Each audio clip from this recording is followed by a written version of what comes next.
sometimes working with the kids, you'll get a kid who from the minute you go to push down on their back or help them stretch in any way, they just clam up, they seethe up, and like, no, and they make it so much worse, right? They make it like so much worse.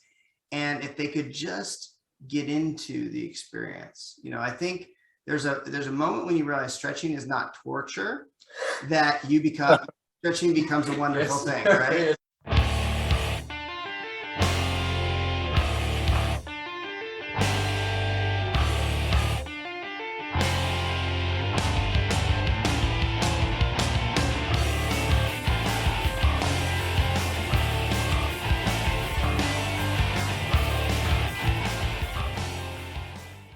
Hello, everybody. Welcome back to Conversations from the Heart. Today, we are joined by Sensei Devante Foreman from FPMA Karate in Lake Wales, Florida. Sensei Foreman, thanks for coming on the show. Welcome to the show. Thank you for having me. Glad to be here. No, it's our honor. I discovered you on YouTube. You have a YouTube channel just like we do, and that's how you first came onto my radar. Although I didn't really know too much about you until I sent Jesse to kind of search you out and see if you'd be interested in coming on our show. But it sounds like you have a extensive career in the martial arts and in fitness. And today we wanted to talk about fitness in the martial arts because of that. But can you kind of ground our students in how you got started in the martial arts? What kind of initially inspired you? And then what's your journey been like up until this point? Well, for me, martial arts has always been an interest. Growing up as a kid, you typically would see these things on television or video games or just things that you will come across in the media, or you may see friends who are getting involved. And it's always been something that I've had an eye on, something that I actually had an subconscious passion for, if you would say. And just growing up very poor, I didn't necessarily have the means to get involved, but I always wanted to. So as I got into my independence and I grew up and, became an adult, I mean, most people would say, well, you're too old to start martial arts now, but I actually started I was 19. I started when I was 19 years old. And of course, it's weird when you get into that atmosphere once you're, of age, but it's something that I truly believe could benefit my life. So I dedicated myself to the training and just overcame whatever anxiety I had created in my own mind based off of people may be judging you because, they may not agree with you starting something like that, when it's too late. Yes, sir. It's never too late. It's never too late. Jesse started when he was about 18, 19 years old. Yes, sir. I think 19 or 20. 19, 20. So I'm right there in that boat with you, stepping onto the mats for the first time. And you've got these, these younger kids on the mats. They've got their red belts or maybe their black belts. And you come in and they kind of look at you like, there's a new guy on the floor, right? Yeah, they're like this tall. But I just fell in love with it as well. And I'm really excited to, be just a few years into my journey. And when I tell people that, they're like, oh, you've been doing it for 3 years? I'm like, no, I've only been doing it for 3 years, right? Like, we're just getting started. So that's awesome. For sure. Most definitely. Yes, sir. Yeah, and some people are getting started in their 60s and 70s, and that's still not too late. I mean, I feel like you can always achieve a lot of benefit from the martial arts, physically, mentally. Yeah. So let's start off with this discussion of physically what you can achieve from the martial arts. I always tell my students that your greatest tool in your martial arts is your body, and if you're out of shape, everything is going to be so much harder. And sometimes I look out and I see people who are very talented, but they are carrying so much weight that it's hard for the other students to really see how truly talented they are. And what are some ways, what is your process of goal setting for weight loss in taking somebody who may be a bit overweight and kind of trimming them down to a size that they can achieve a lot of success on the mats? So as far as what I'm able to offer, I'm very limited on my end. Reason being is because whenever someone comes into martial arts, I can only give them suggestions, but it's very difficult for somebody to grasp the concept of integrity. We can only do so much in a class setting, that can actually benefit someone in that way. So what I do is I try to lead by the best example possible that I can by sharing what I do in my personal life. So I do it in my classes. I talk about dietary plans. I talk about increasing water consumption. I talk about just cutting away any bad habits that may be a hindrance to you actually being able to achieve those goals. And I'm always posting content, not to show off. Some people may perceive it that way if they come with the wrong perspective. But I show videos of me working out, and I show my progress, and I talk about it a little bit in a way that may even sometimes come off as arrogant. But I just want people to understand that it's a certain mindset that you need to remain consistent when you're trying to achieve something like weight loss or even gaining muscle, because I was very skinny and didn't have much muscle at one point. And I was very ashamed and embarrassed by that when I would go in the gym and see these guys who were, ripped and they're doing all these crazy workouts. And I'm like, man, I can't do that stuff, and to get into a certain frame of confidence to where you can get in the same atmosphere as someone at that level and say, I want to do this, regardless of what they already have achieved, I'm going to get there and I'm going to figure out how to do it. And it started with me being able to not feel so humiliated by the idea of saying, hey, man, I noticed you doing, that certain exercise. How did you do that? How did you get to that point? Where do I need to start in order to get there? And so it was all about attitude and just allowing myself to embrace a certain level of confidence to remain consistent and not get discouraged when I wasn't seeing results overnight.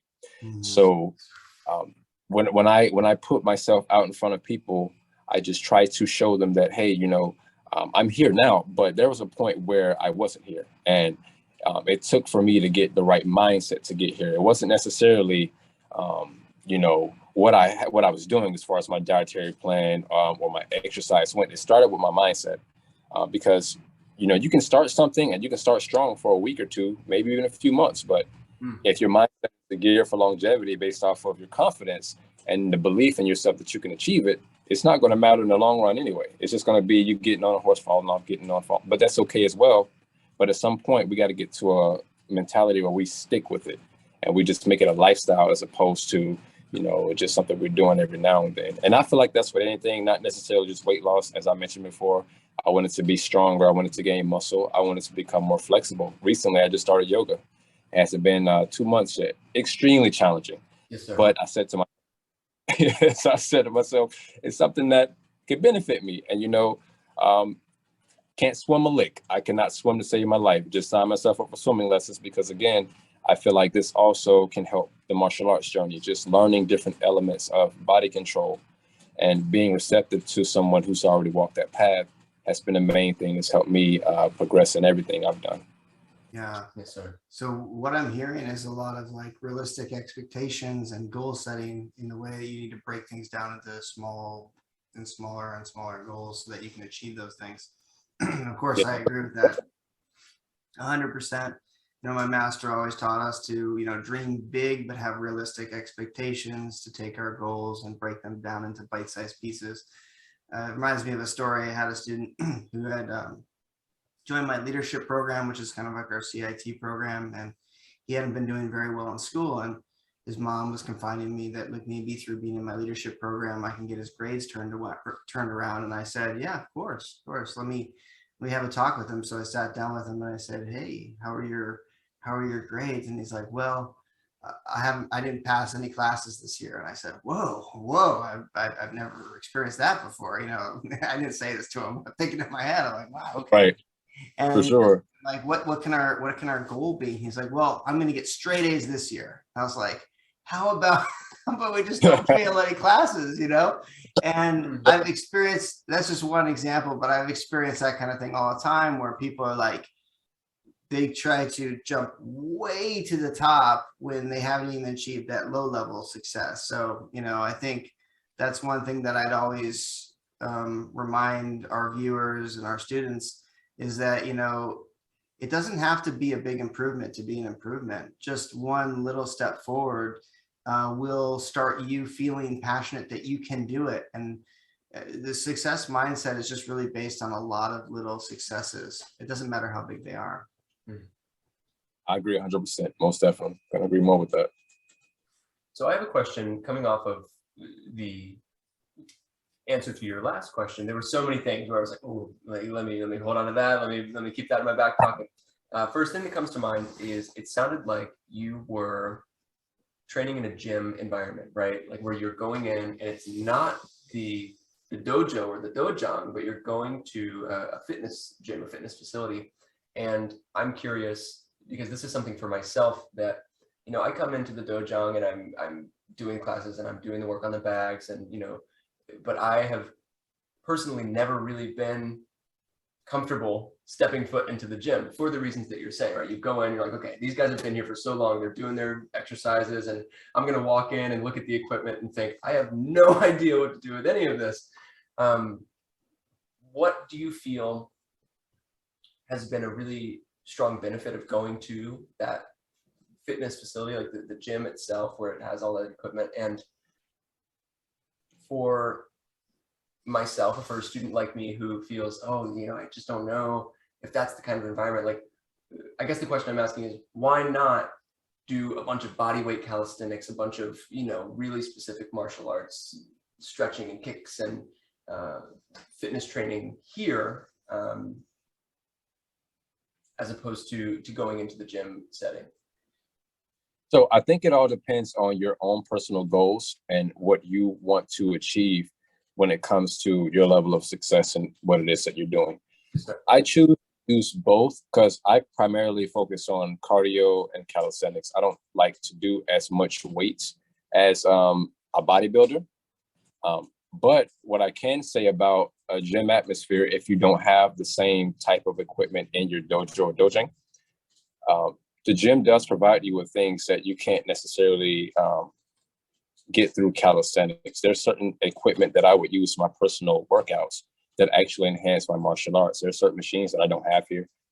There are certain things that I don't have within my dojo that I can go to the gym and receive. Also, there's a certain atmosphere that a gym would provide that you don't always see in a dojo or dojang. Like I like the idea of everybody being in a state of, you know, calmness, tranquility when they train, and everybody's the kinship with the dojo. You know, everything is there, it's intact, but there's also a certain level of drive that a gym atmosphere with people who are there for, you know, it's more of a, for lack of a better word, it's a testosterone-driven environment where everybody's, you know, it's about strength. And, you know, not to say that a dojo isn't, the martial arts doesn't have the same thing, but we tend to focus more in the realm of, you know, character development, you know, focus and things that are going to bring us a certain level of oneness in our training that, you know, we can build the strength, we can build the discipline, but I think to just get to that next level, you know, it's okay to go into an atmosphere where people are, you know, more competitively driven and they're not so focused on the budo of the art as opposed to, you know, like the martial art. We go in the dojo and there's the etiquette, there's the you know, the treatment that, you know, you don't see in the gym. Nobody cares about, you know, bowing in or coming to show you respect in a way that they would in the dojo. Sometimes I like to escape the atmosphere to go and see what everybody else is doing. What atmosphere can I go into to challenge myself with what I have in my training mentally? Mm-hmm. When I go out sometimes to a basketball court, there's a certain level of aggression there. It's controlled aggression, but it's aggression that I don't necessarily get from the dojo. And when we talk about self-defense, we can learn as many cool techniques as we would like. We can practice many drills as we like, but when we go into an atmosphere where it's actually, you know, it's that raw aggression, and we can actually get comfortable around the energy, not necessarily go out looking for fights, but just find a certain level of competitiveness without it being a real danger, and get used to being in that atmosphere. It can help us when we deal with real situations, because I've seen, even as a kid, people who, I had a friend named Zach who trained martial arts years ago. And I remember he was phenomenal with his technique, but when it came to his ability to deal with hostile environment, he would shut down and his training would go out of the window. Yes, sir. So what I like to do is put myself in environments that can challenge that in me, to make me remember that, okay, you know, there is real, you know, there's a certain level of how can I say without, for lack of better words, there's a certain level of attitude that people will bring to you that I like to be challenged by personally. I don't think that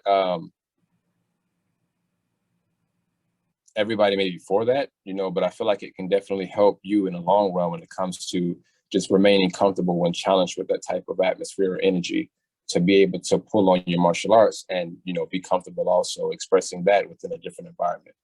Yes, sir.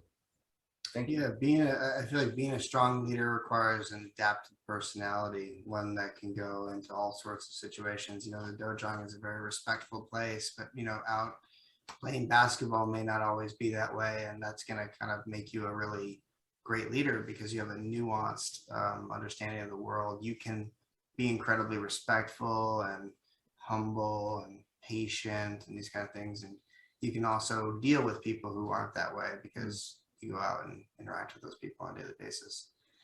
For sure, most definitely. It's helped me a lot. Just and I try to not always, but I do subtle things in my teaching to project that at my students, to just get them used to opening up and not being so closed off and afraid, because man, fear is a crazy handicap that, and this is an adult too. It's not just the children. I've seen adults just shy away from life in ways that, could benefit them greatly because they're scared. They're scared of the what if, or what if that happens? What if I'm being judged? What if I fall down? What if I, and I just really, I challenge fear every chance I get, but in a way also that's, constructive and safe. Of course, you don't want to, put yourself in any type of jeopardizing situation by, you trying to challenge your fear. So. No, I agree with that wholeheartedly. And, if you don't address it at the beginning, it becomes a massive problem in the future. I say if you run away from your fear, it chases after you and just gets bigger by the day, and you look at these kids where they start out being a little insecure with physicality.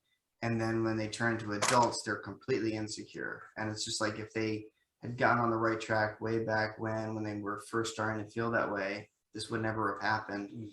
I'm sure, I'm sure you've experienced this probably as well. We get about 50-50 adults and kids coming to us that want to train, but it's so funny. The kids tend to have a lot more success because of a couple of things. One, they have a coach in their corner, but two, they haven't built up a lot of fear and anxiety about doing new things, which a lot of the adults have. And so when they first come in, it's like pulling teeth getting them in the first day, but then you might not see them for 2 weeks because they needed to rest up and they need to like rebuild their confidence to get back in a second time. And then 2 weeks turns into forever and you never see them again. For that reason, like we'll have a lot of adults come try the program and kids try the program, and the kids tend to stay longer than the adults just because of that. If the adults stay, they stay for a long time, but they tend to get knocked off quickly and more easily than the kids. So I've seen that being a common thing amongst many martial arts academies.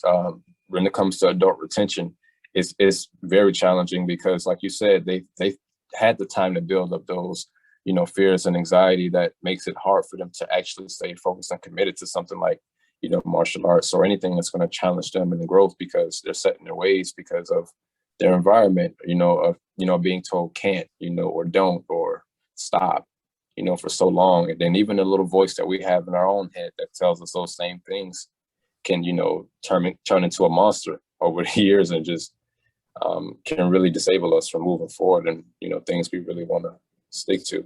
So this really is a great segue into our next topic. What we want to talk about is how is teaching kids different than teaching adults? And we're talking about fitness here. And, people have different body types. Some people might be short and stout. Some people might be long and tall and lanky. What are your strategies for working with different ages and different body types? So I like to focus on the individual as opposed to just, one plan fits all type program. So I have to, get to know the individual just by observation first. So when they come into our group settings, I watch them very carefully just to see what their abilities are, what they may lack in the moment, what restrictions they may have physically, and, just talk to them and ask them questions about how they feel, and just to see what we can do to compensate them for whatever they may lack to help them, get past that point at a certain, place in the training. So what I like to do is just start off with a very basic and subtle approach with our martial arts. So I like to mix in our class settings, aside from the techniques themselves, like the punches and the kicks, a little bit of cardio, a little bit of calisthenics, and also flexibility. So I would typically warm them up with some cardio with a small mixture of calisthenics, and then we'll stretch out, warm the muscles, stretch the muscles. After we finish, then I would pair them up, just to watch them work with another person, and just encourage them to, push each other in ways where they can go past their limits. And also a chance to observe, them in a more organized way when I have, pairs of two working together, and, just tell them, hey, feel free to speak to each other, and, let your partner know if something's hurting, or, hey, I can't do that. And, while they're doing that, I'm walking around and I get a chance to hear, what they're talking about. So it actually saves me work, because I'm listening to their conversation as opposed to me having to go and always ask each individual, and then follow up with them based off of what I've observed, and go from there to start building them, and pairing them with people who may be able to assist more, who may even have the same problem, and they can build together because they understand each other and they won't push past the limits, trying to keep up with someone who may not understand because they aren't in that same boat. So. You ever seen Fist Foot Way? No, I haven't seen Fist Foot Way. It's really funny. It's a parody on martial arts, and he puts this old lady up against this 6'5" jacked guy, and the big guy is like sparring her, and he's holding back. He's like just barely playing around with her, to be respectful and be kind. And then the instructor comes over, is like, can't remember what his name is. Let's just call him Ron. He's like, come on, Ron, you gotta lay it in her, show her how it's like, really give it to her. And he's like, I don't know, and he kind of just gives her another couple jabs, and he's, no, come on, give it to her. And he like grabs her at the back of the head and just like uppercuts her and like knocks her out. It's just like hilarious. But that reminded me of that, where it's like you gotta pair people up that belong together, similar ages, similar I even try to keep sexes together, especially with the grappling. The women tend to feel more comfortable working with other women and stuff. Just to kind of help people feel secure on the mats. But yeah, I agree 100%. I've actually had a few instances where, because sometimes we get carried away with our own goals, and sometimes we don't really look and see who's in front of us, and we don't consider that they have needs too, and they may not be on our level.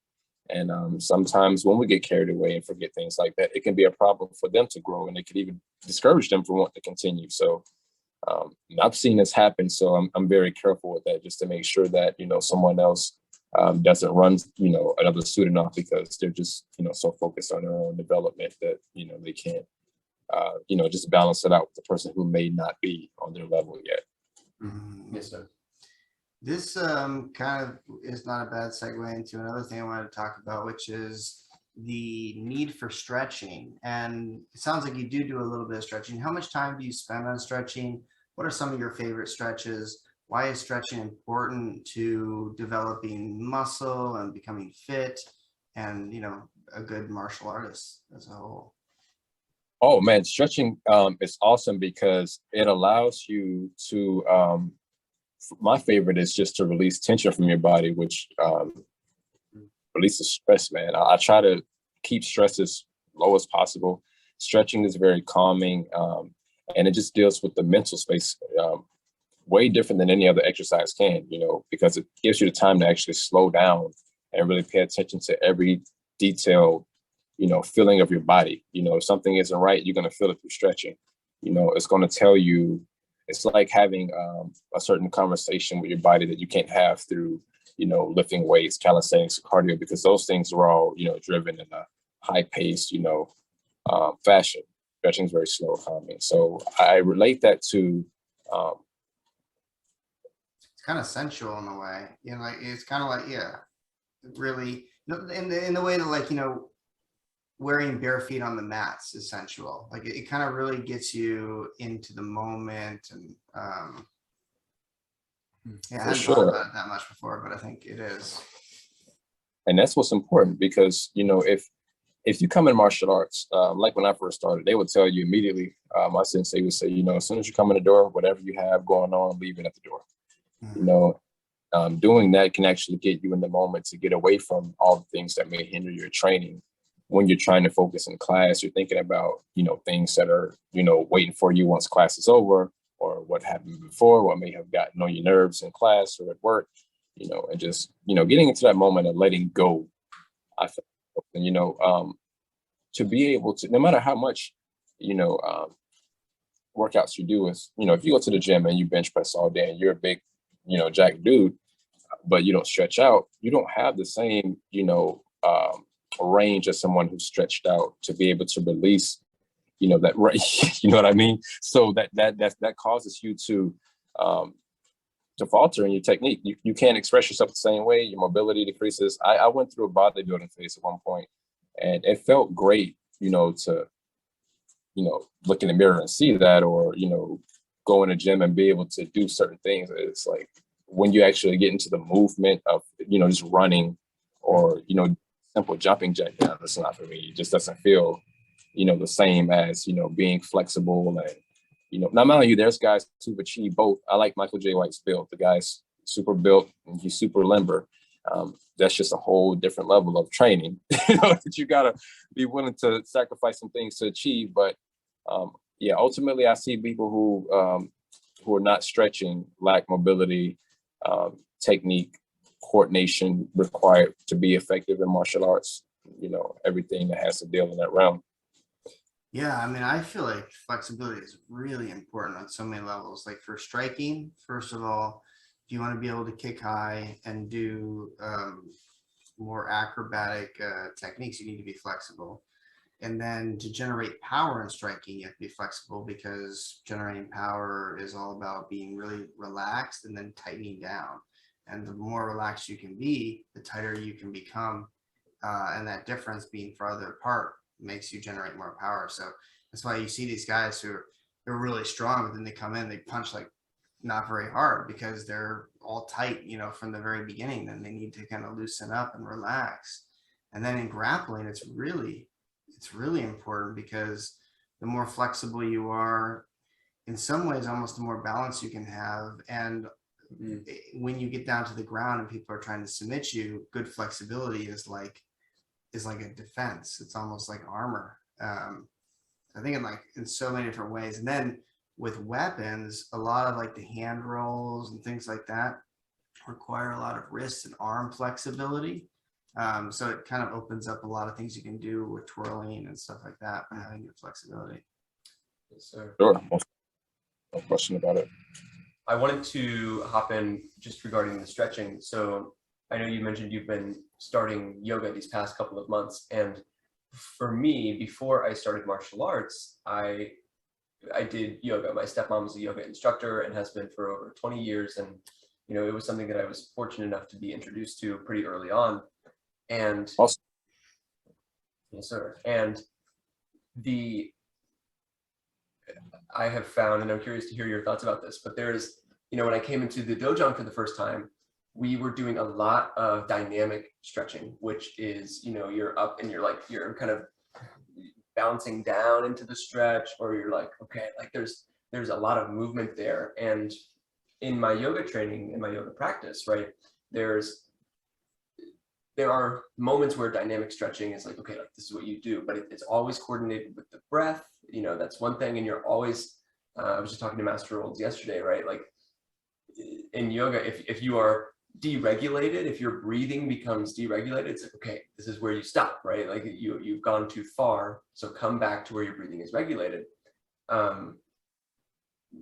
Continuing down that path, you know, there is the sort of non-dynamic stretching, which is, I'm reading through Light on Yoga right now, which is BKS Iyengar, and his whole thing is, okay, you're going to go into this pose and you're going to hold it for 5 minutes, right? And just stay right there and breathe and breathe and breathe and breathe. And I think a lot, when we're in class about the benefits of both of those styles, and the benefit of the style of the more like, okay, like we're doing stretch kicks, right? Like a stretch kick, when I first saw it, I was like, oh my gosh, all my yoga thoughts were just like, I don't know, like what that's for, because I would sit on the ground and I would bring my body down to my leg instead of just whoosh, like launching my leg into the air. I'm curious, with your couple months of yoga practice, if you've been having any of these thoughts of, wow, here I am going so slow, or sometimes not moving at all when I'm stretching, and what that has, or if that has influenced your approach. I'm the baby in yoga right now, to be honest. When I go to class, I don't even have time to think about anything. I'm just trying to keep up. So when I'm into the class setting, I tend to just focus on what I'm able to do, and that's like I don't focus on anything further down the line, or whatever I can do in the moment, I'm okay with it. And I just try to watch the instructor as close as possible, and just try to emulate her behavior. That's it. And however she's breathing, I'm breathing. However she's moving, I'm moving. And if she says, you can stay in this position because we're, or choose to come to the next one. If that next one is something I can't do, I'm going to stay exactly where she told me I could until I can reach that level where I'm not getting out of, a place of my abilities in the moment. And that helps me focus more on, just self, as opposed to getting into a place of, looking around, seeing, oh, what is everybody else doing? Oh, I got to do that too. I got to compete, and just try to, more just about, just developing me and doing what I can in the moment. And sounds like all that wisdom from your karate training is paying off when you're starting something new, because you got the weight belt mindset. Like, I'm not really focused on trying to analyze the situation. I'm just trying to do what I can do, and staying focused on yourself. But you're going to be really good at yoga pretty quick here, because the way you're approaching it. Yes, sir. Yeah, I just feel like if you come at anything with that mentality, because and I can accredit that to humble beginnings in life, just not having much. And when you grow up experiencing a lot of shame for that which you lack, it makes you genuinely receptive to anything that you're able to get that you may see a value, without worrying about what someone may think, because people have already looked at you in a low place for so long. So it doesn't really matter what anybody thinks anyway, because you're gaining more than you had before.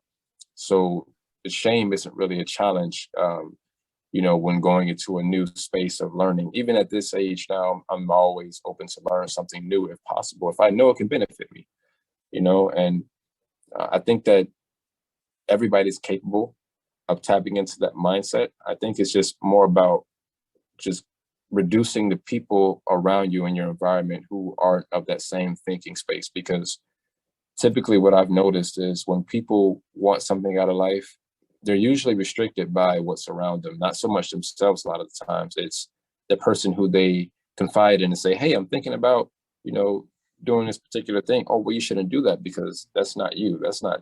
We don't do that, or that doesn't fit you well. And just planting that little seed, no matter how resilient a person may be, that can be a major decline to a person's confidence in trying something new if they're surrounded by unsupportive people.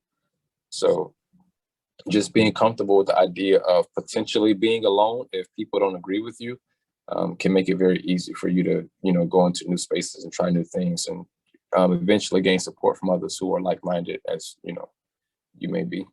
Yes, sir. I did want to hop in again. So a few things.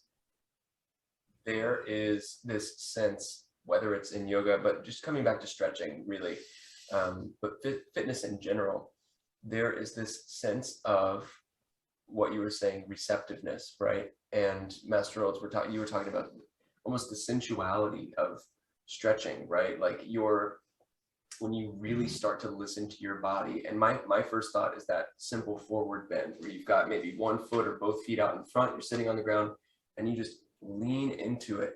And for myself, I always feel my body saying, take a deep breath and just let yourself sink into it, right? Like just let yourself come forward, and it's almost coaxing you into like, okay, and reach down and come down into it. And it reminds me of a really powerful experience I had the year after high school. So I did a program called AmeriCorps, National Civilian Community Corps.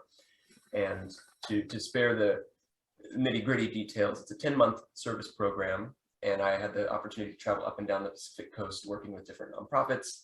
One of the organizations I worked with was a camp for the blind out in Napa, California, called Enchanted Hills Camp for the Blind and Visually Impaired.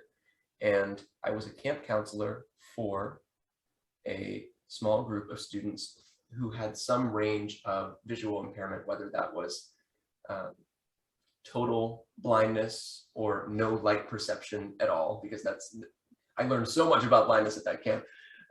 Or maybe they just were legally blind because they just couldn't see quite enough to pass the vision test, right? And Gotcha. The experience that I had was we were all getting ready for bed one night, and it's these boys that are maybe, 10, 11 years old, these young men who are also visually impaired or totally blind, just trying to navigate the world.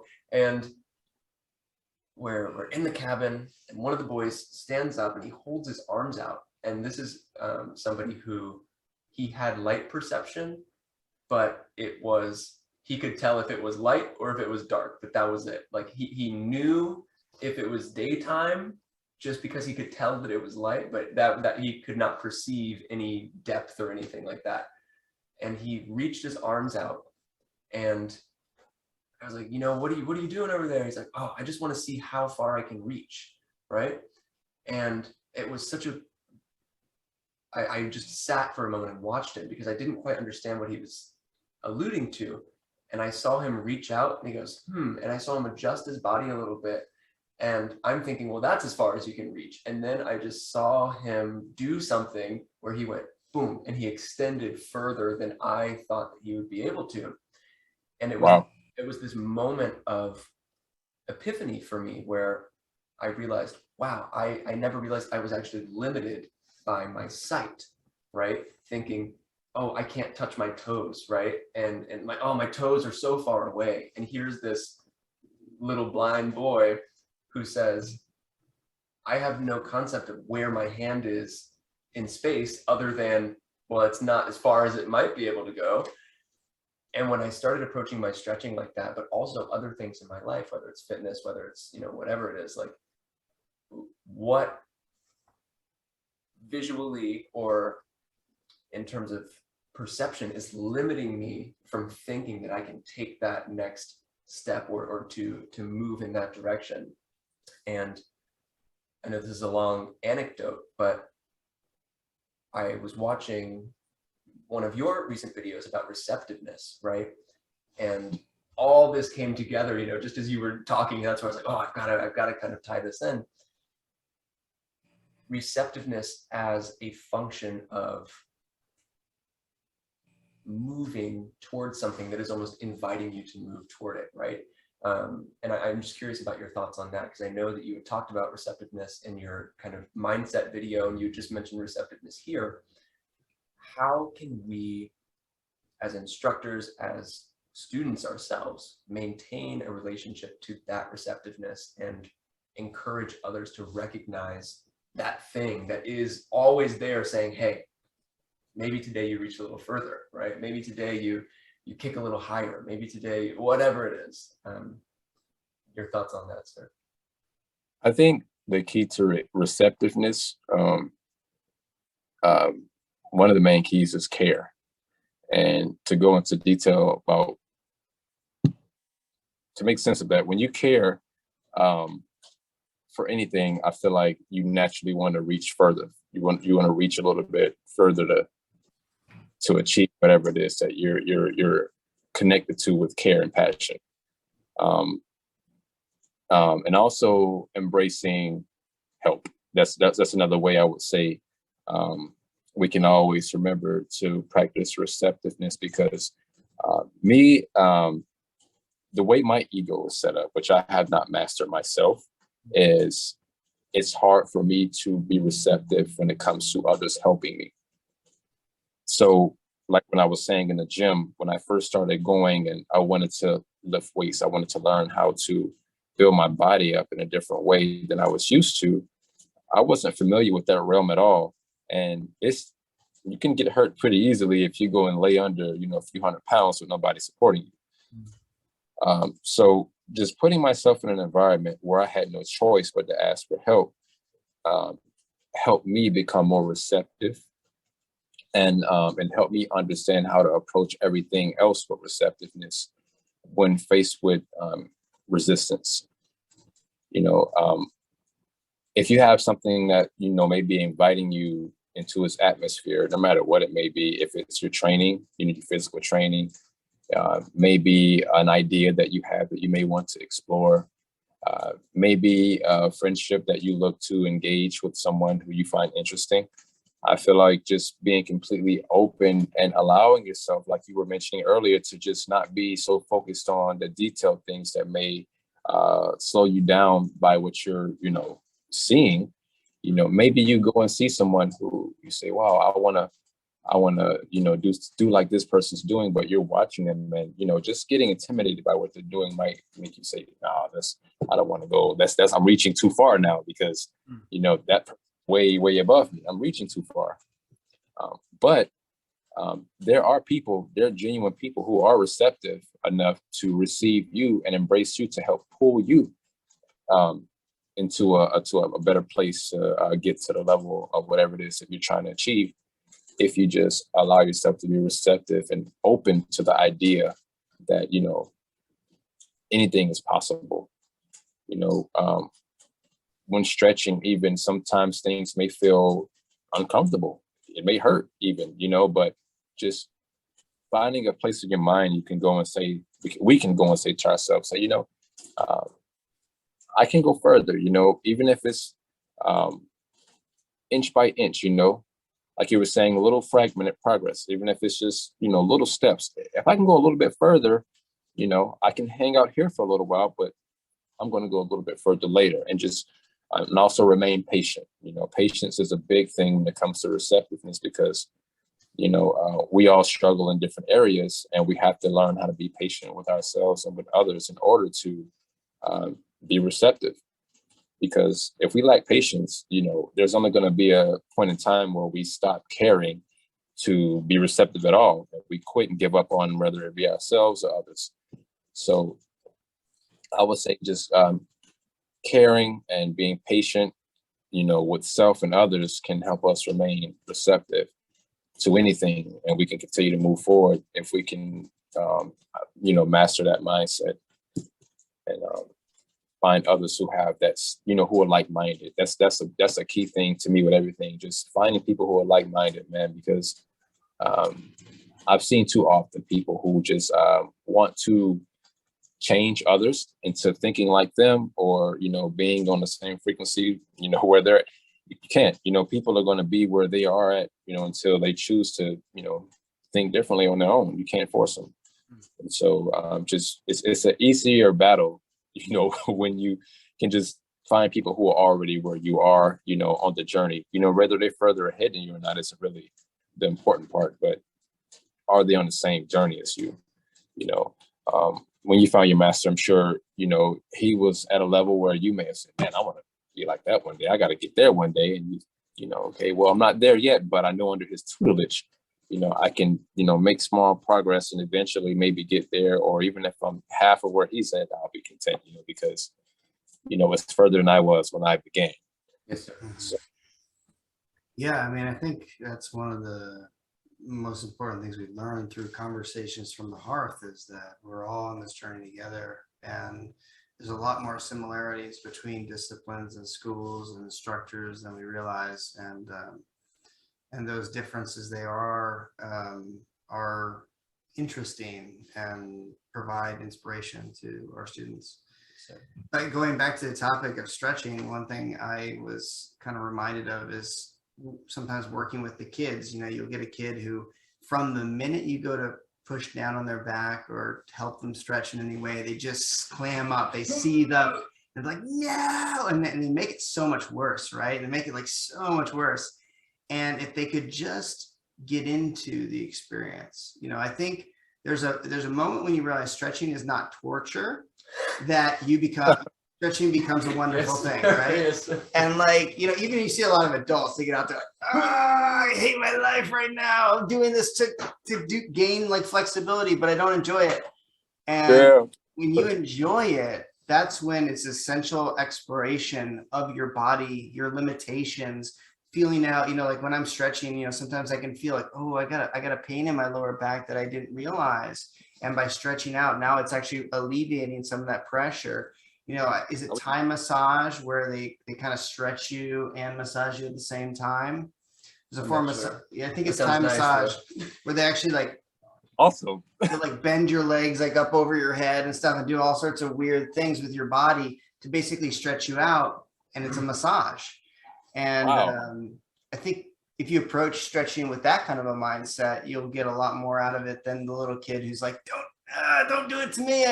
And it reminds me, not to go too much on a tangent, of my wife and, you know, our Lamaze classes and stuff. And they're like, you know, absolutely, whatever you do, don't like just lock up, you know, breathe, be relaxed, and just kind of let the pain pass. You know, if you just, you know, make it really tight, it just makes it way worse. Oh yeah. I feel like that's anything, you know, whenever we get into an uncomfortable space, our natural reaction is to run away from it. Yeah. You know. So who are some of your inspirations in fitness and in the martial arts? That's a good question.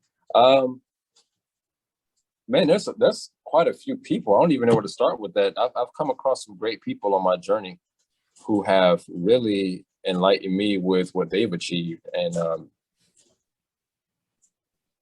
what would I even start? I would start my first instructor, Chester Rogers. He was a tyrant. He trained me crazy. Like he was very adamant about his way of getting his point across with training, and it hardened me in a way that helped me just find my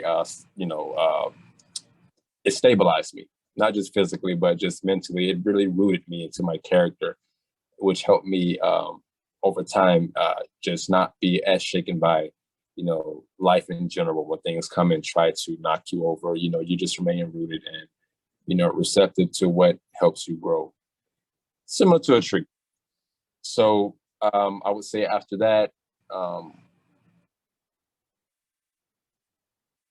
one of the assistant instructors in the first dojo I trained, he was very consistent with me with learning the culture and pattern recognition in forms, katas, and stuff like that. Jerry Leverett was another guy who was Sensei Leverett, who helped me learn quite a bit about, you know, the culture of the art, the patterns and stuff of that nature.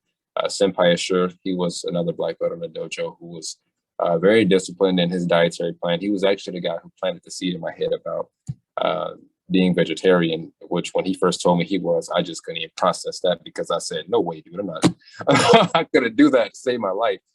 And a few years later, I actually, you know, from him telling me that and just, you know, going to having dinner with him and watching him and how he lived, you know, I said, I want to try that. I don't know if I can do it, but I'm going to give it a week and see what happens. And, you know, I even took it a step further later and became a vegan, which I never would have thought possible for me based off of the Southern dietary plan that I follow. You know, we eat the pork, we eat the beef and the chicken and everything. You know, it's no limitations on that stuff. So for me, that was something I never thought possible until I met these people. Sensei Juan Cadiz, who was the owner of that school, he taught me a lot about character development when it came to, just by observation alone, how to deal with people in the dojo atmosphere as a leader. Just watching him and the way he handled people through conversation, and when there was, you know, a problem of some sort that he may need to address, I learned a lot from watching him and how he, you know, taught his class structure. People within his organization, SRKDI, who I came across later on, Sensei Fijiani, Sensei Rick Hoffman, Sensei Michael Barreca, all these people in the organization, they just were a big influence on me elevating myself in the martial arts community and learning how to really settle myself into a place of the art that known before. When I first signed up for traditional arts. I told them my first week, I said, I didn't necessarily come here to learn how to fight, because one of their main things they wanted me to do was go to competitions. That was a huge thing there. And I liked it. Competition was very fun. It taught me quite a bit, about the art and just, how to handle, an actual opponent. But that wasn't my primary reason for joining in martial arts. I was a capable fighter already, just from, dealing with people who were, ignorant, and just learning how to navigate communities like that. But I wanted to learn martial arts to discover myself in a way that I had never known myself before. I wanted to put myself in a place where I could grow and be something different that I felt like was a better reflection of what I had been in my past, and also what I knew I could become in my future. And I felt like martial arts was the path that I could take to achieve that, just by, seeing movies and, shows and how, they deal in the Asian culture. That's inspiring, because you see the prostration they practice and the humility and stuff when they give into, their own vices, things they may battle with when it comes to just learning something in public that, someone may not agree with. It's embarrassing to some people to wear this uniform. I've had a student, mainly high schoolers, you'll see with this mindset. They like the training, the kicking, the punching looks cool. The joint locks, all this stuff is awesome. But you say, well, yeah, you got to put this uniform on. And they're like, my friends are not going to see me wearing that thing. You know what I mean? So they're humiliated by the idea of being different by wearing a gi or uniform that may make them seem, whatever they may think in their mind, whatever they can perceive. But just conquering that and refusing to let, your growth be something that humiliates you, I feel like it's a tool you can use anywhere. And, like we were saying, just being an adult, saying, I'm going to put this thing on and be different. You come into this as an adult. That doesn't just, help you with self-defense or, fitness or you go and approach life with a different perspective. So you're not ashamed to try new things that can benefit you, not just you as an individual, but your community, your family, and you can be a real example to follow by just having this mindset of receptiveness to just be open to standing out, and not, just trying to hide with the crowd who may be, just going along with the norm because, that's the trend, or that's what's popular, or that's what's cool. Well, it's okay to be different. And even if someone is mocking you or saying that it's a problem to them, that's not your problem. That's not our problem to deal with how they feel about what we're doing or how they see us. What's important about is how we see ourselves and what we can do to inspire others to go into that same mentality so they can actually grow past the noise and not let others restrict their growth experience in life. And then that's what I learned by going through the journey. And some of those people I named were people who were already doing it. They were already, wearing that uniform, and they were fine with it. They were happy and proud to be in that uniform and to do martial arts with their brothers and, the sisters of the art. And there wasn't any shame about it. It's just, this is what we are passionate about. And this is what, we want to do with our lives. So we're going to do it, despite what anybody else has to think or say about it. So it was. I'm a big believer in the uniform. And by the way, I just want to compliment you on your very simple white uniform. In this day and age, sometimes it can be hard to find that. Everyone's got a jacket with their stripes and it's got to be special. And then a lot of people just don't want to wear it anymore. You mentioned teenagers, absolutely. But sometimes I even have little kids. We actually had one kid just recently who was kind of fighting us to put on the uniform. She said, "Oh, I don't feel comfortable in it." It's like, no, trust me, you feel great in one of these things. The reason why you don't want to wear it is because you feel embarrassed. I didn't say that. That's what I'm thinking in my head. And you got to kind of force yourself to have that confidence. I think that's one of the reasons to wear the uniform is develop confidence, to develop humility. Putting on the funny pajamas, stepping out there, saying yes, sir, and having to do push-ups when you arrive late or you don't say, you don't do the right thing or you talk out in class, it puts you in a very vulnerable position that forges you into a real warrior. And I think you can't take it out of the martial arts. If you take it out, it's not martial arts. And it is martial arts, but it really losing the essence. It's something really important. And I know some people who got rid of the uniform and just, now call their school like an MMA school. and they actually increased in the number of students because they did that, because it's trendy to not wear the uniform. But I would never do that. In our school, we actually have more of a mixed martial arts program. We teach a lot of the striking and the grappling all combined. But I will never remove the uniform. I'll never remove the respect, the discipline, all of the most important elements I think the martial arts has to offer. Without those, we're no different than the people who want to start fights out on the street. We're becoming wolves instead of sheepdogs. Like, our job is to protect the flock, to live amongst them, and to be able to do that well, we have to understand humility, respect, and all those really important leadership life skills. Yes, sir. Sure. Some people definitely have a negative perspective with learning the arts. The reason for learning them sometimes is to be able to oppress, just like anything, some people seek power to be able to oppress others.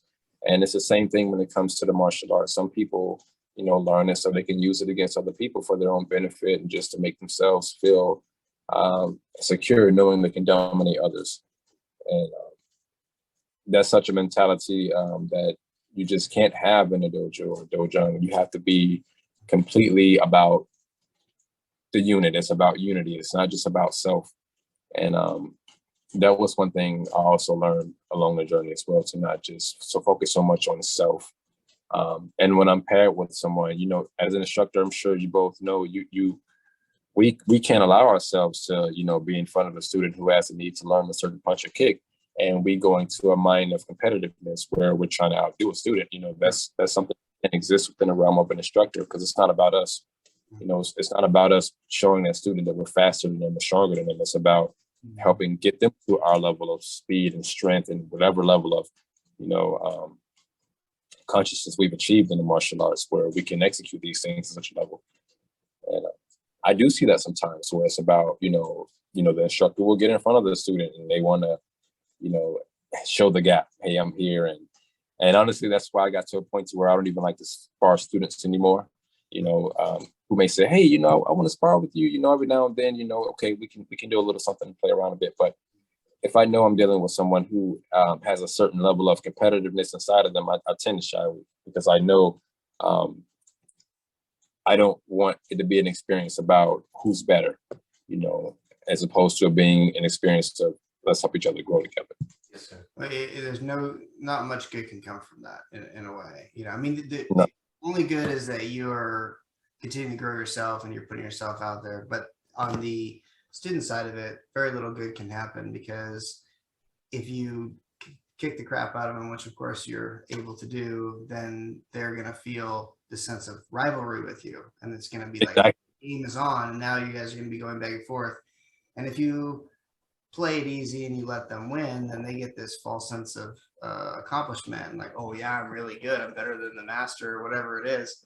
And so you kind of damned if you do, damned if you don't, And Exactly. I've been in all sorts of schools. I had one master instructor who would drag us out there and make examples of us, and kick the crap out of us. And he was very competitive with us, and he'd hide his best techniques and not teach us those things. And then I had another instructor who was a world champion, U.S. national team coach. He was a phenomenal martial artist, and he really wouldn't spar us very much. If he did, he would just kind of play around with us a little bit, and he'd never get competitive. And I developed so much more respect for him because of that, because he just kind of separated himself from the training floor. And it's something that I've tried to embrace. It's sometimes hard, but definitely I think it's a good call. Yeah, it is. It is hard to do that, because sometimes people do want to see that you are capable of what you're. But in the end, it's going to do more bad than good. So, yeah, pulling away is definitely a better move. I would say I agree with that for sure. Sir. We have taken a lot of your time. Just one last question before we let you go, sir. Any books, any videos that really inspired you, that maybe have great,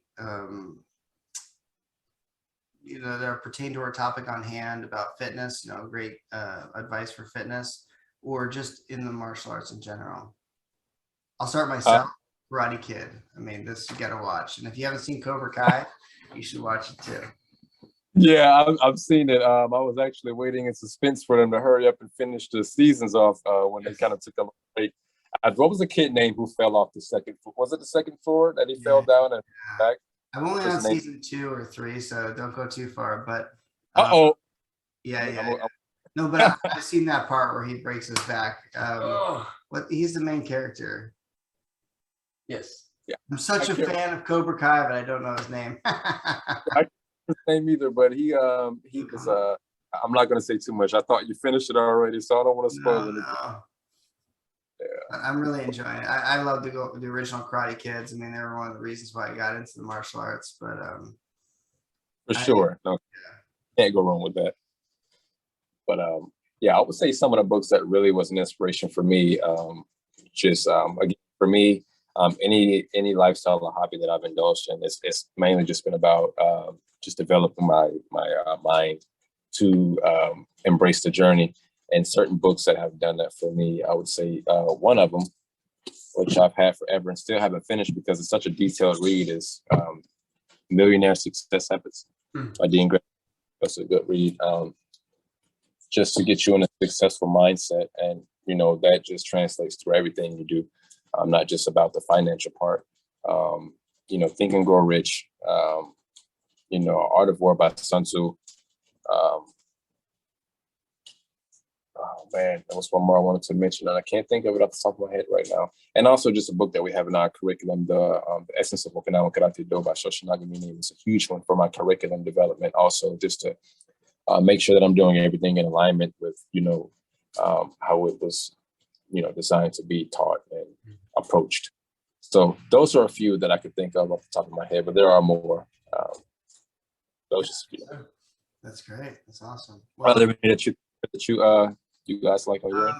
Yeah, I mean, I really like Zen and the Martial Arts by Joe Himes. I feel like that's an essential read for any young martial artist.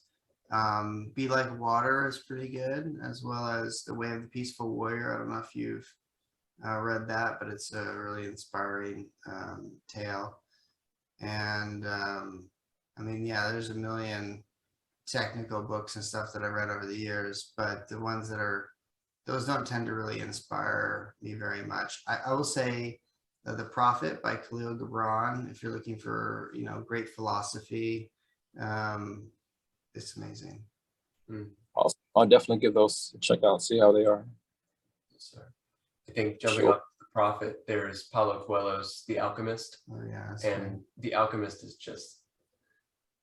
it's just amazing. It really is. And The Prophet is another that you just read it, you're like, how did a single person write this down? Like what kind of mind, what kind of experience brings these words to the page?